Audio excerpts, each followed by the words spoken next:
سامعین محترم، میرے نبی رحمت فخر موجودات صلی اللہ علیہ وبارک وسلم سرکار نے فرمایا، انسان کا سرمایہ اس کے اوقات ہیں۔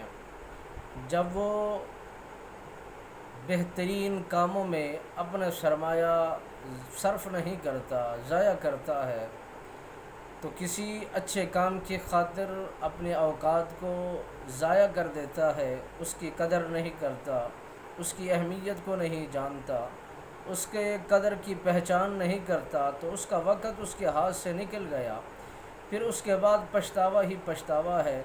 گزرا ہوا وقت زندگی میں اسی انداز تک کی طرح نہیں لوٹ کر آتا۔ جو وقت ہاتھ سے نکل جائے ایسا وقت پھر لوٹ کر نہیں آتا۔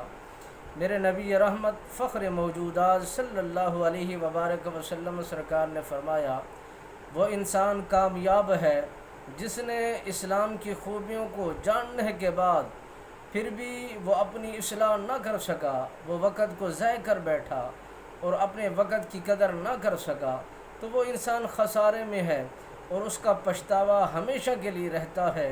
پھر بارگاہ خداوندی کے اندر التجا کرے گا، مولا مجھے مہلت عطا کر دی جائے، مجھے وقت عنایت کر دیا جائے، لمحے عطا فرما دیے جائیں، تاکہ میں تیرا بندہ دنیا میں جا کر جو کام نہیں کر سکا وہی جا کر سر انجام کروں اور ادا کروں، اور وہی کام جا کے دنیا میں دوبارہ سے نئے سرے سے اس کو پائے تکمیل تک پہنچاؤں۔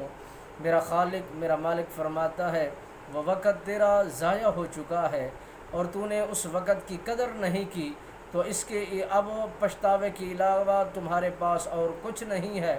مسلمانوں، اپنے اوقات کو سمجھیے، جانیے، قدر کیجیے، اس کی اہمیت کو سمجھیے۔ جو سانس چل رہے ہیں یہی ہمارے ہیں، اگر یہ رک جائیں تو یہ سانس بھی اسی کا ہے، یہ کائنات بھی اسی کی ہے۔ جسم میں جان چلتی رہے تو یہ جہان ہے، جسم سے سانس رک جائے تو پھر یہ جہان نہیں، پھر وہ جہان ہے۔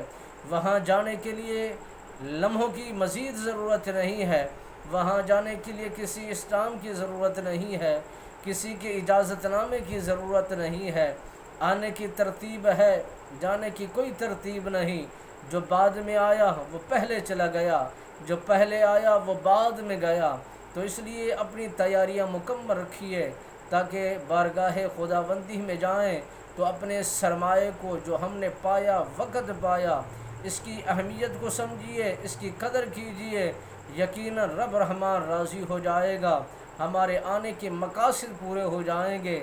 جب اللہ کے فرائض، اللہ کے احکامات کو سر انجام دیں گے تو پھر لمحے اور وقت ہمیں بہترین ہمارے ساتھ ان کی مدد شامل حال ہوگی۔